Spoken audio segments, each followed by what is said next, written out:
Good morning बच्चों। हम लोग का टॉपिक चल रहा था इलेक्ट्रिसिटी। ओके, इलेक्ट्रिसिटी में हमने बहुत कुछ स्टडी कर लिया है ना। बहुत कुछ नहीं बोले, लेकिन इसका बेसिक टर्म हमने स्टडी कर लिया। इलेक्ट्रिसिटी होता क्या है? Simply electricity is the form of energy. दूसरा कह सकते हैं कि अगर कोई चार्ज को मोशन दे देंगे है ना, तो चार्ज अगर मोशन में हो तो उस टर्म को क्या बोलेंगे? Electricity, right. फिर हमने स्टडी किया था इलेक्ट्रिसिटी में कि वो चार्ज जो अगर मोशन करता है, तो पहले हम चार्ज के बारे में स्टडी किया, चार्ज होता क्या है, what is the electric charge. तो हमने स्टडी किया इलेक्ट्रिक चार्ज जो होता है ना, वो एक ऐसा पार्टिकल होता है जो फोर्स को एक्सपीरियंस कर सकता है ना। जैसे हमने बताया था, समझाया था कि एक है ना, और एटम्स को दो पार्ट में डिवाइड किया गया है ना। एक पार्ट इनर पार्ट न्यूक्लियस कहलाता है, उसके आउटर पार्ट जो इलेक्ट्रॉन कहलाता है, जो उसके चारों तरफ घूमते रहता है। अगर इलेक्ट्रॉन का नेचर क्या होता है, इलेक्ट्रॉन का नेचर उसमें क्या होता है? नेगेटिव होता है, और न्यूक्लियस का नेचर क्या होता है? पॉजिटिव होता है। मतलब वहां दो बिहेविंग दिख रहा है, पॉजिटिव और नेगेटिव, और कंटिन्यूअसली इलेक्ट्रॉन उस न्यूक्लियस के चारों तरफ रिवॉल्व कर रहा है। मतलब जरूर वहां कोई ना कोई फोर्स एग्जिस्ट कर रहा है। क्यों? अगर कोई चीज मोशन में होगा तो बिना फोर्स का कोई भी बॉडी या कोई भी पार्टिकल है ना, विदाउट फोर्स मोशन में नहीं हो सकता है। That is not possible in nature. Okay, तो इलेक्ट्रॉन अगर रिवॉल्व कर रहा है उसके चारों तरफ जरूर कोई फोर्स होगा, और इलेक्ट्रॉन का नेचर नेगेटिव और न्यूक्लियस का नेचर पॉजिटिव। तो ये नेगेटिव पॉजिटिव है क्या, है ना। तो उस पार्टिकल का नाम दिया गया चार्ज, है ना। Electron and proton are charge. Okay, और न्यूट्रॉन के पास चार्ज 0 होता है, राइट। तो अगर कोई पार्टिकल फोर्स को एक्सपीरियंस कर सके तो हम बोलेंगे वो कौन सी पार्टिकल है? तो चार्जेबल पार्टिकल, चार्ज है ना, इलेक्ट्रिक चार्ज है। जैसे इलेक्ट्रॉन का चार्ज हमने स्टडी किया, कितना होता है? -1.6 इंटू 10⁻⁻19 कूलम। और प्रोटॉन का चार्ज कितना होता है? +1.6 इंटू 10⁻⁻19 कूलम। और न्यूट्रॉन का चार्ज कितना होता है? 0 कूलम। ओके, इतनी चीज स्टडी करने के बाद उसके बाद हमने स्टडी किया था प्रॉपर्टीज ऑफ चार्ज। बहुत सारा प्रॉपर्टी, 3-4 प्रॉपर्टीज हमने स्टडी किया था। इसमें सबसे इंपॉर्टेंट प्रॉपर्टीज 2 था, है ना, कि चार्ज जो होता है ना, वो ट्रांसफर ऑफ इलेक्ट्रॉन पे डिपेंड करता है ना, कि इलेक्ट्रॉन कितना ट्रांसफर किया वही उसका चार्ज होगा। अगर 10 इलेक्ट्रॉन ट्रांसफर किया तो इलेक्ट्रिक चार्ज क्या होगा? अगर 10 इलेक्ट्रॉन ट्रांसफर किया तो इलेक्ट्रिक चार्ज क्या होगा? 10 इलेक्ट्रॉन होगा, है ना। तो ट्रांसफर ऑफ चार्ज पे डिपेंड करता है इलेक्ट्रिक चार्ज की क्वांटिटी, है ना। तो transfer of electron is called a electric charge, है ना।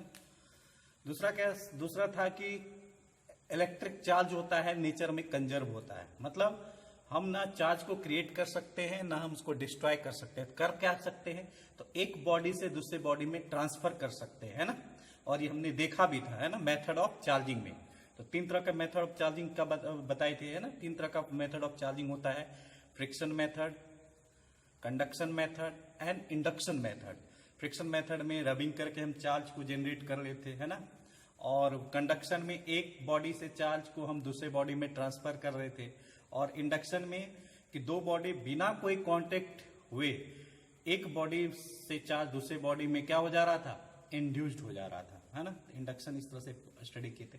इस तरह से कह सकते हैं ट्रांसफर ऑफ चार्ज, है ना, transfer of charge from one body to another body, है ना।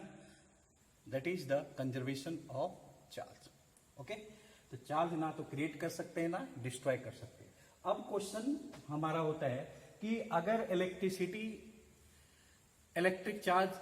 में हमने इलेक्ट्रिक चार्ज के बारे में जाना, तो इलेक्ट्रिक चार्ज में यह भी जाना कि इलेक्ट्रॉन ट्रांसफर होगा तभी चार्ज की वैल्यू क्रिएट होगी, है ना, तभी चार्ज की वैल्यू हम काउंट कर सकेंगे।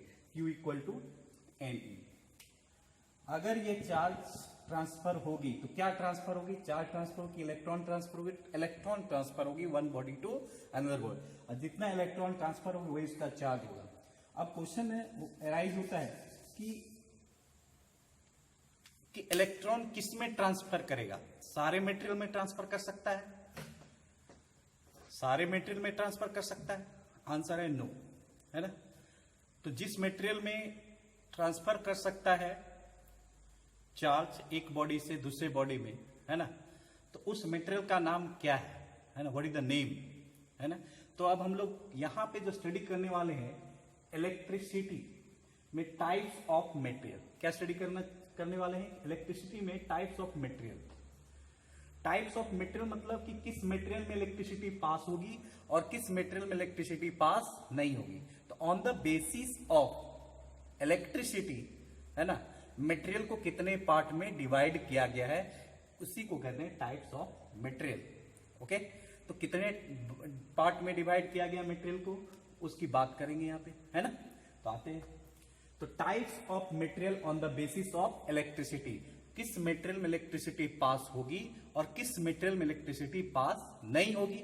अगर होगी मटेरियल में इलेक्ट्रिसिटी पास तो क्यों होगी, है ना, काहे होगी, किस लिए होगी, है ना। तो ये सब सारा चीज अभी हम स्टडी करने वाले हैं। ओके, जैसे टाइप्स ऑफ मटेरियल, तो there are 3 types of material. Number 1 conductor,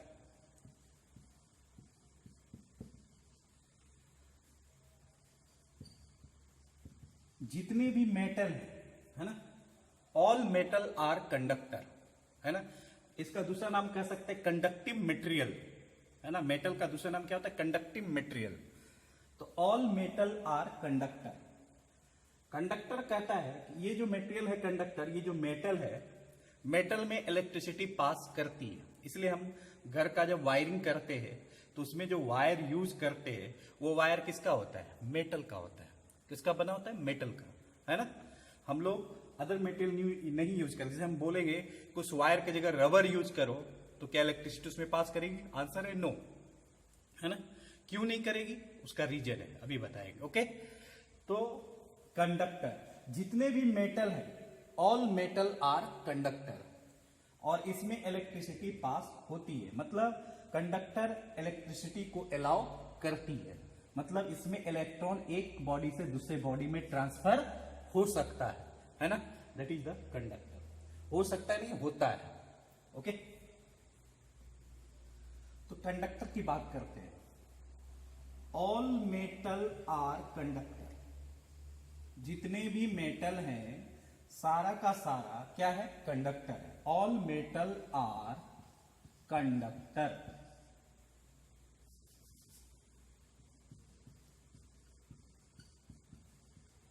ये तो हम समझ गए कंडक्टर किसको कहते हैं, है ना।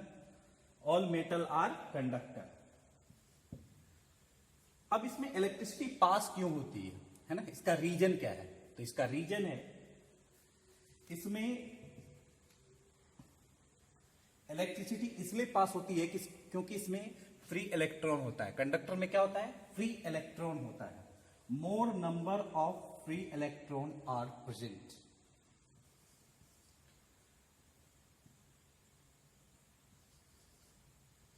more number of free electron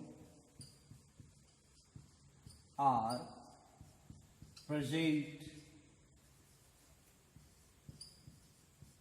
in a conductor. Okay, conductor में नंबर ऑफ फ्री इलेक्ट्रॉन क्या होता है, ज्यादा होता है ना। इसीलिए लिखा गया more number of free electron are present. किसमें, तो कंडक्टर में, है ना। और फ्री इलेक्ट्रॉन होने के कारण ही इसमें इलेक्ट्रिसिटी पास कर जाता है। इसलिए हम कह सकते हैं कंडक्टर जो है वो इलेक्ट्रिसिटी को अलाउ करता है। ओके, दूसरा हमारा है कि कंडक्टर की जो रेसिस्टिविटी होती है, एवरी मटेरियल का अपनी एक प्रॉपर्टीज है। जितने भी मटेरियल हैं उसका अपना एक प्रॉपर्टीज है ना। उस प्रॉपर्टीज को बोलते हैं रेसिस्टिविटी, है ना। तो किसी मटेरियल का रेसिस्टिविटी ज्यादा होता है, किसी मटेरियल का रेसिस्टिविटी कम होता है ना। क्यों होता है कम, क्यों ज्यादा होता है ना। इसको डिटेल में अच्छे से स्टडी करेंगे जब रेसिस्टिविटी पॉइंट आएगी तब। ओके, तो बस सिंपली यहां पे जानेंगे कि कंडक्टर की जो रेसिस्टिविटी होती है सबसे लो होती है ना, लेस रेसिस्टिविटी।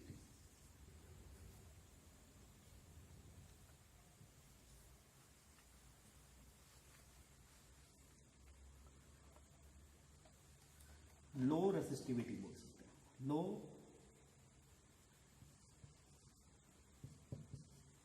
रेसिस्टिविटी। कंडक्टर में रेसिस्टिविटी क्या होती है? लो होती है ना, लो रेसिस्टिविटी। ओके, फॉर एग्जाम्पल में देख लेते हैं। एल्यूमिनियम हो गया है ना, एल्यूमिनियम, कॉपर हो गया, ओके, सिल्वर हो गया, ईटीसी, है ना। ये सारे के सारे material, aluminium, copper, silver, etc, है ना, बहुत सारे मटेरियल है, मेटल है ना। ये सारे मेटल में इलेक्ट्रिसिटी पास होती है। क्यों होती है? क्योंकि इसमें फ्री इलेक्ट्रॉन होता है ना। इसकी रेसिस्टिविटी लो होती है ना, रेसिस्टिविटी लो, है ना, मतलब ये लो रेसिस्टिविटी होती है। ओके, दूसरा जो मटेरियल है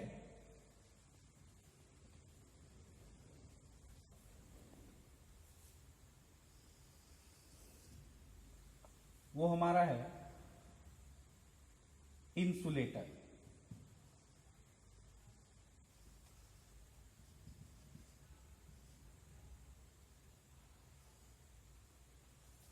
इंसुलेटर टाइप्स ऑफ मटेरियल में पहला क्या स्टडी की? Conductor. All metal are conductor. Conductor में क्या होता है? नंबर ऑफ फ्री इलेक्ट्रॉन ज्यादा होता है, more number of free electron are present, है ना। रेसिस्टिविटी क्या होती है? लो रेसिस्टिविटी होती है ना। इंसुलेटर में क्या होता है? इसमें कोई फ्री इलेक्ट्रॉन नहीं होता है, कोई भी फ्री इलेक्ट्रॉन नहीं होता है, मतलब ये इलेक्ट्रिसिटी को अलाउ नहीं करता है। क्यों नहीं अलाउ करेगा? क्योंकि इसमें कोई भी फ्री इलेक्ट्रॉन नहीं होता है ना।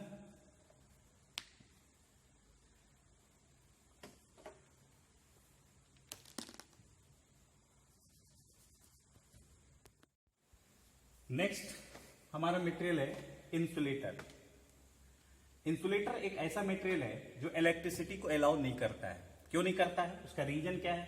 रीजन ये है कि इसमें फ्री इलेक्ट्रॉन नहीं होता है। Free electron are not present.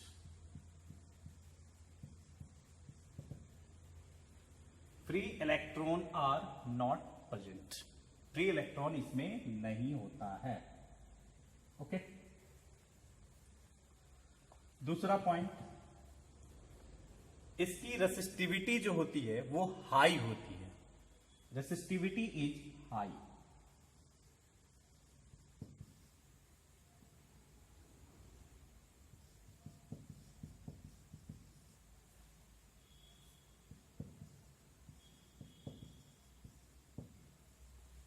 इसकी जो रेसिस्टिविटी होती है इंसुलेटर की वो हाई होती है ना।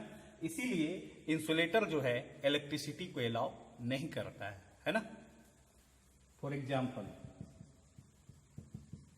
जैसे वुड की बात करेंगे, वुड, रबर की बात करेंगे,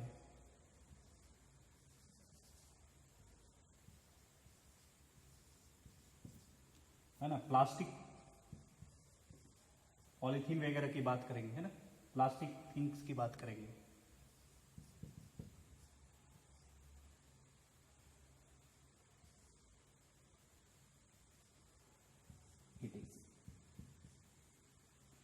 तो वुड, रबर, प्लास्टिक एक ऐसी मटेरियल है ना, जिसमें इलेक्ट्रिसिटी पास नहीं करती है ना। इसीलिए इस मटेरियल का नाम क्या है? इंसुलेटर। पूछा जाएगा वुड, रबर या प्लास्टिक, है ना, इस मटेरियल, ये कैसा मटेरियल है? तो आंसर देंगे ये इंसुलेटिंग मटेरियल है। कैसा मटेरियल है? इंसुलेटिंग मटेरियल है। पूछा जाएगा क्यों है? तो आंसर देंगे इसमें कोई भी फ्री इलेक्ट्रॉन नहीं होता है और इसकी रेसिस्टिविटी क्या होती है? हाई होती है ना। Insulator can not allow the electricity. Why? Insulator जो है वो इलेक्ट्रिसिटी को अलाउ नहीं करता है ना। तो आंसर क्या हो देंगे? क्यों नहीं करता है? व्हाई? क्या रीजन? तो रीजन ये है कि इंसुलेटर में फ्री इलेक्ट्रॉन नहीं होता है और इसकी रेसिस्टिविटी जो होती है वो हाई होती है। ओके,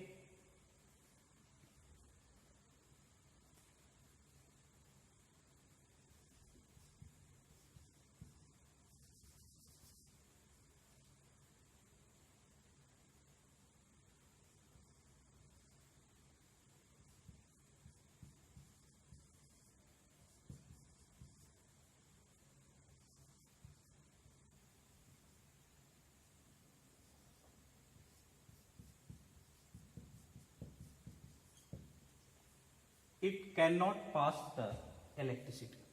ओके, इंसुलेटिंग मटेरियल एक ऐसा मटेरियल होता है जो इलेक्ट्रिसिटी को पास नहीं करता है। Okay,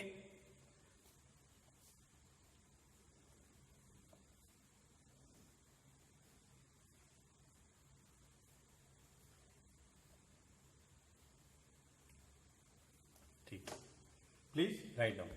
4 minute. नेक्स्ट हमने ये स्टडी किया टाइप्स ऑफ मटेरियल में। पहला कंडक्टर क्या होता है। कंडक्टर एक ऐसा मटेरियल होता है जिसमें फ्री इलेक्ट्रॉन होता है। ओके, और उसकी रेसिस्टिविटी क्या होती है, लो होती है। ओके, इसी कारण कंडक्टर जो है इलेक्ट्रिसिटी को अलाउ करता है। ओके, जैसे एल्यूमिनियम, कॉपर, सिल्वर, है ना, ईटीसी। नेक्स्ट है हमारा इंसुलेटिंग मटेरियल, है ना, इंसुलेटर। वैसा मटेरियल जिसमें फ्री इलेक्ट्रॉन नहीं हो, है ना, जिसकी रेसिस्टिविटी हाई हो। इंसुलेटर एक ऐसा मटेरियल होता है जिसमें फ्री इलेक्ट्रॉन नहीं होती है, ना के बराबर होती है, राइट। ओके, और रेसिस्टिविटी जो होती है उसकी हाई होती है, सबसे ज्यादा होती है। ओके, इसी कारण से इंसुलेटर जो है वो इलेक्ट्रिसिटी को पास नहीं कर सकता है। ओके, नेक्स्ट हमारा है एलॉय। नेक्स्ट मटेरियल है हमारा एलॉय। एलॉय एक ऐसा मटेरियल है ना, जिसको हम लोग हीटिंग एलिमेंट के रूप में यूज करते हैं, है ना। जैसे इलेक्ट्रिक आयरन हुआ या क्वाइल हुआ, यानी इलेक्ट्रिक हीटर हुआ, है ना, घर वगैरह में यूज करते जो हीटर है ना, उसमें जो क्वाइल होता है वो किस मटेरियल का बना होता है, पूछा जाएगा। कंडक्टर, इंसुलेटर, एलॉय, तो किससे बना होता है, एलॉय से बना होता है ना। तो एलॉय से बना हुआ क्या होता है, इलेक्ट्रिक आयरन का क्वाइल होता है, हीटर का क्वाइल होता है, और इलेक्ट्रिक टोस्टर होता है, जिसे ब्रेड वगैरह गर्म करते हैं ना। ब्रेड वगैरह गर्म करने के लिए जिस डिवाइस का यूज करते हैं उस डिवाइस का नाम है टोस्टर, है ना, इलेक्ट्रिक टोस्टर। उसमें भी कौन सा मटेरियल यूज करते हैं, एलॉय यूज करते हैं। ओके, तो आते हैं समझते हैं कि एलॉय होता क्या है। पहला, what is the alloy. Alloy क्या होता है, इट इज, एलॉय जो है it is homogeneous, it is homogeneous mixture of two or more than two material, more than two, sorry, metal, more than two metal or non-metal. Okay, alloy क्या है, it is homogeneous mixture of two or more than two metal or non-metal, है ना।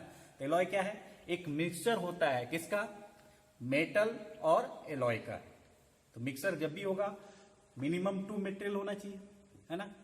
2 metal का mixture या उससे 2 से ज्यादा metal का मिक्सचर हमारा क्या कहलाएगा, एलॉय कहलाएगा। जैसे एग्जांपल में निक्रोम, है ना, नाइक्रोम जिसको सिंपली बोलते हैं, नाइक्रोम। नाइक्रोम क्या है, पूछा जाएगा ये कंडक्टर है, इंसुलेटर है या एलॉय है, तो हम बोलेंगे एलॉय है। क्यों है, क्योंकि नाइक्रोम 2 मेटेरियल से बना होता है ना, निकेल प्लस क्रोमियम। निकेल क्या है, मेटल, क्रोमियम भी क्या है, मेटल, है ना।